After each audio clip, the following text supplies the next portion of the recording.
Welcome back to Nifty Network. Today we have a DE350Z here. This is also the same for HRs. I'm going to show you how to remove your window regulator. Say your motor went out or the regulator's bent somehow. I'm going to teach you how to remove that. So let's get to it. For this starting, we're going to put a flathead right under this little plastic piece. And be gentle, okay? Be gentle. You're going to wiggle it in there. And then just slowly work it up, and it'll release like that. You don't want to just pull it because it's metal and it'll just bend. It's super thin. So there you go. That's the first part. Then we're gonna get a 10mm socket on an extension, and we're gonna go in there.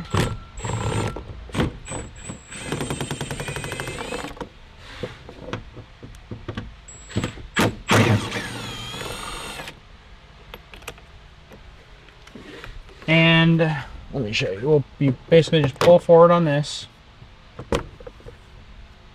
And this screw at the bottom, actually whoever did this put in the wrong one. Normally there is a different threaded bolts on here, but there's supposed to be two different ones in here, not two fine thread ones. So that's how you get the handle off. And then for the window switch, once you have the handle out of the way, it's really easy. You just lift up in the center, get that up a little bit, and we'll push it forward in the back and lift up, and then rock it forward. Get your flathead, and like so. And now that we got the handle and the window switch off, there's 3 more 10s. There's one over here.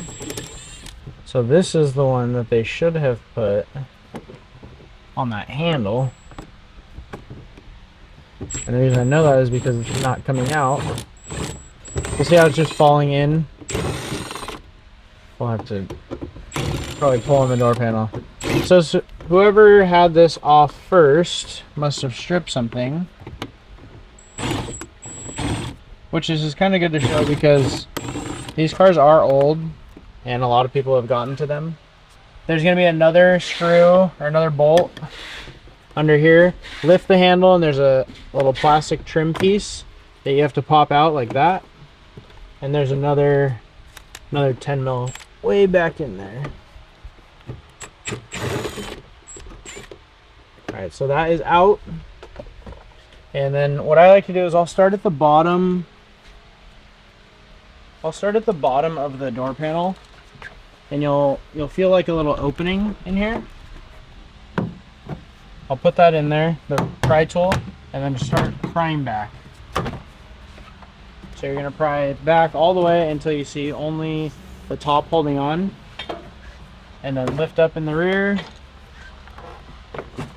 and just wiggle the door panel free.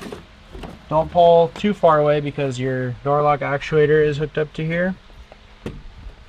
And on these ones, you'll see it normally sits like this.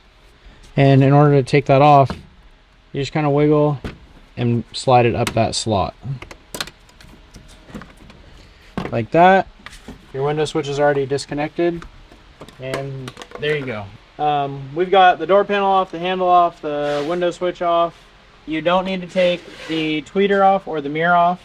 So just kind of disregard that section. Make sure that the window is all the way up, and then it looks like this window's been replaced before. The reason I can tell you that is because normally there's a black sticker that goes over this one, and that one. And that black sticker, basically they try to keep it so that no dust can go inside the door or come inside the car.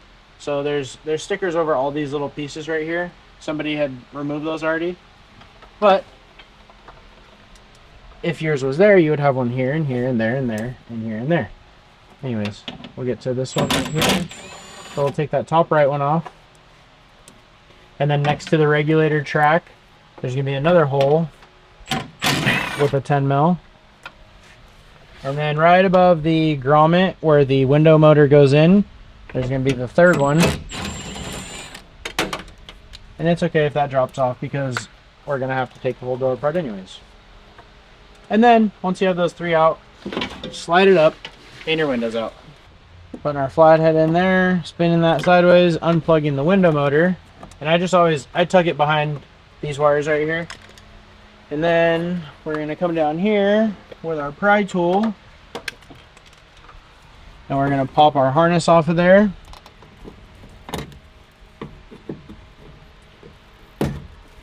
Get that out of the way, and then just pull all the 10 mils. Pull all the 10 mils off on the outside. You don't have to worry about like this one, this one, this one, this one, even though that's a 12.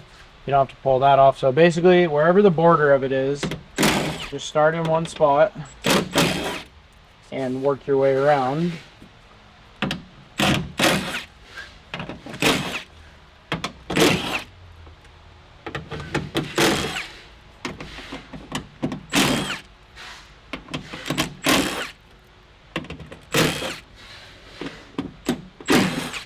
Alright, so now all of that is off. And you're going to see two little pins right here. Those are the locating pins so that the window regulator plate stays true to the door. So I always start near one of those pins just because it makes it a little easier. There is going to be a lot of resistance here, so I'll open it up and I'll put my finger in there, and then I kind of just walk my way around. And then at a certain point it'll pop off like so. You'll drop it down a little bit, open it up, and then slide it right out. And I like doing it this way because if you were to undo this 10 mil and that 10 mil and this 12 and this 12, these are all adjusters. So see how this stud has a slot in it? You can actually adjust where the thickness of the regulator sits. So I always try to leave it in like the OEM spot. So if I were to loosen that 12, I would be able to spin that nut up and down and adjust the window. But there you go. The window regulator with the motor stays all intact. Nothing got bent. And yeah, there you go. That is how you remove a window regulator with the motor and the track on a Pipa DZ.